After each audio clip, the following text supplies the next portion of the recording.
Hi everyone, my name is Philip and today I would like to show you how to use animation layers in Maya. And we want to do some simplified object assignment. I will actually show you how to do this kind of stuff in real life situation, in professional environment. So let's get started. Right now we have our character, which Rick here is moving, and it's working pretty nice. But how we can make it even cooler is decreasing this artificial feeling. Okay, right now he seems like a character from the game, or simply it looks like an assignment. We want to get rid of that, okay, and we want to make sure that he moves more natural, more organically. So in order to do that, we want to add some movement on top of that. So we will add some turning maybe on the right side, then maybe on the left side, looking around for his prey for the monster to kill. So of course we won't do that from scratch. It will be much harder to do. We already have a nice base here and we'll use that, okay? So animation layers are really cool if you want to add something on top of your existing work, or to add some comments from your director, from your lead animator. So without further ado, let's get started. Right now we have this guy. I will make sure that I have locked base layer, so I won't destroy my work in the process.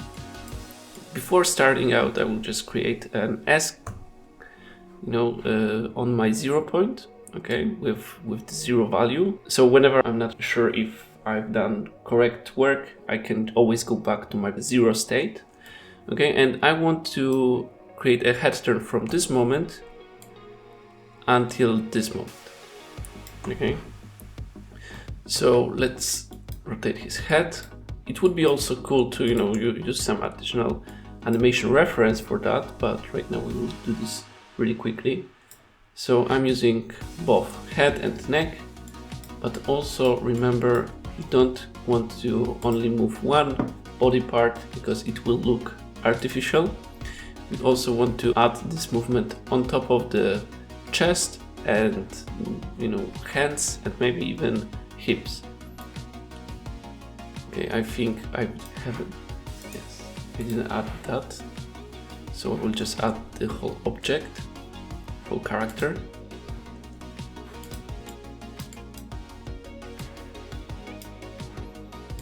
Okay, so right now let's create a key here, key here.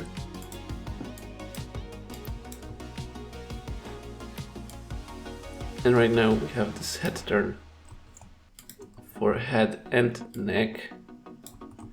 And let's do the same on the chest, okay? Just super small rotation.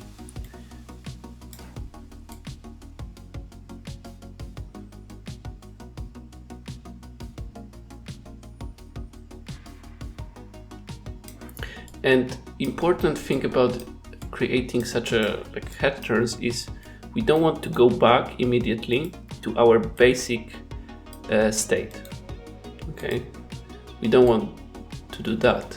Your head turn has to last for a little bit before it goes to the previous stage. So I will copy that and I will just paste it here so it lasts for a little bit and then it's going back. You can make it even cooler and you can create a key here, for example, so the keys are not identical, and we have such a thing right now, okay? So it lasts for like 5 frames or 6, and then it's going back. Nice. So right now maybe we can have the rotation in another direction. Just we need to make sure that these head turns are not with the same timing, okay? We want to add some more variety to this. So here let's rotate head to reverse direction. And right now I don't feel that it's gonna play out well because currently the body movement is to the left side of the screen and head is forcing him to move in another direction. So I will wait and I will try to use that here instead. So I think this is like a better opportunity to do that. So here we just, move even more to the right side of the screen. Just make sure you not only move your head, you actually want to make the impact on the other parts. Okay, so here I'm even changing, slightly the silhouette of the hand. Even sword, maybe we can move the hips slightly, rotate. I don't want to move them too much because it could impact the leg animation then, and it could create a popping.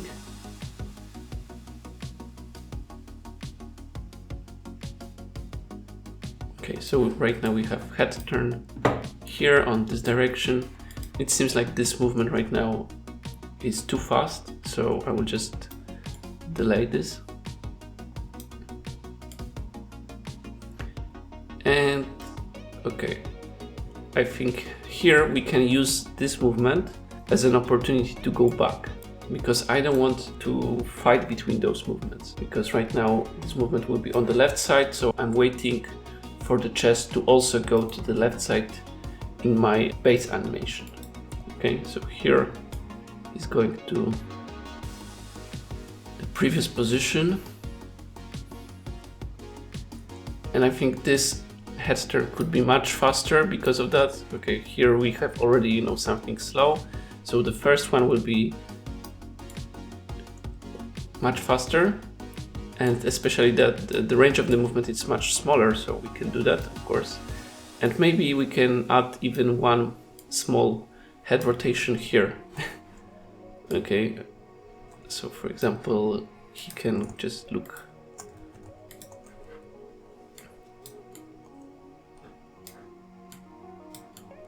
like this.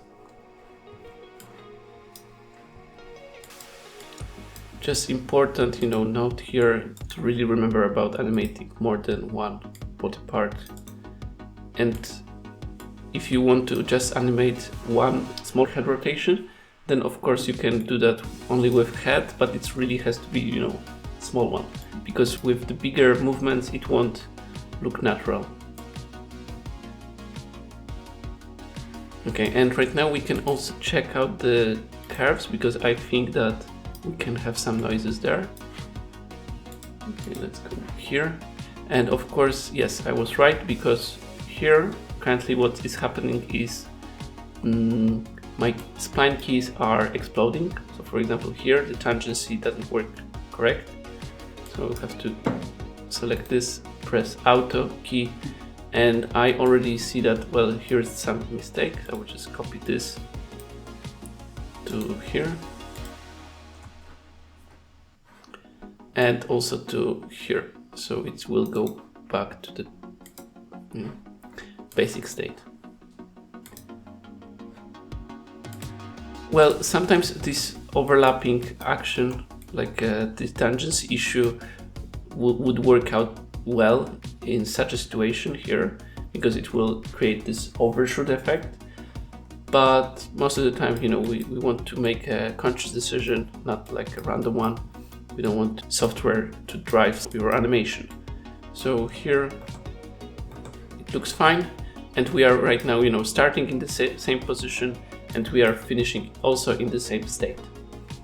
Okay, here we can actually even move this however we want. So for example, maybe it's too close to this one, maybe there is a too big gap here, we can move it maybe more to the right side. Let's compare. Okay, that's super cool. And of course you can mute the layer, and just to make sure that you're not destroying your animation.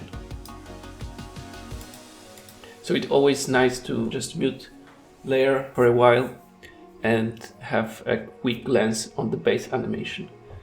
Okay, so right now I think it works, but what is missing is the fact that right now everything is working together, okay? Everything is moving on the same time. It's going to the pose and then it's going back to the pose exactly in the same frame. If we are already confident about what we've done here and we already accepted, okay, the base, like the exact moment and actions, what we can do is we can go to like a polishing stage. So right now we want to get rid of this effect that everything is moving at the same time.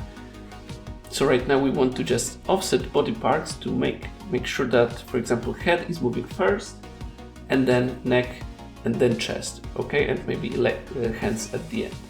So let's grab our head controller, okay, and for this first head turn, I'll just offset it by 1 frame, or maybe 2 frames even, okay. So right now, first head is moving, leading the movement, and then neck is starting this action, but after 2 frames. Okay, and of course you won't see the big difference in such a small actions, but for sure here this is actually a nice moment to see the difference. So first let's select our head, and you don't have to control it like everything at the same time. You can actually work on the first turn. So for example here we can start this movement with the head, maybe even more, and let's go to the neck. I will just also offset it by 1 frame. So right now we have 3 frames of offset. Head is starting the movement 3 frames earlier, and then this action, maybe head could stay a little bit longer because he's looking at something. This head turn was like a more conscious decision, so he thought about this and then he made this head turn. But here maybe he still want to look at this object. So let's just delay this by 1 frame, and maybe just the head controller could be delayed by 1 or 2 frames. Okay, so right now here our head is leading the movement, and then head is overlapping, okay, so it's moving at the end, and that's really nice. I think we can get even more of that, maybe 1 or 2 frames.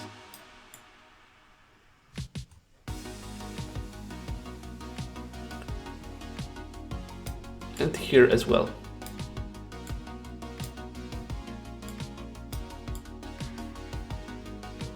No, okay, maybe 1 frame. And I remember we also rotated, hands, stuff like that.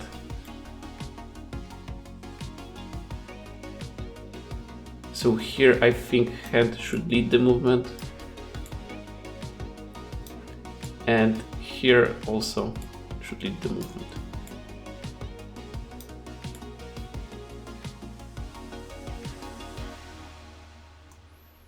Okay, so that's how you are making this action more organic. You are offsetting body parts, you're trying to figure out which part is actually leading the movement and which should overlap.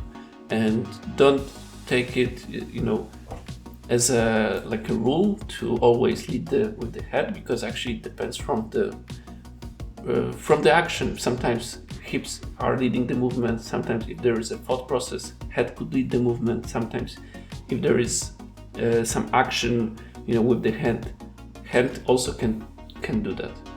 Okay, so try to figure it out first and try to think about this before animating. Okay, so thank you for watching. If you like this video, press the like button, subscribe, and see you in another episode. Bye.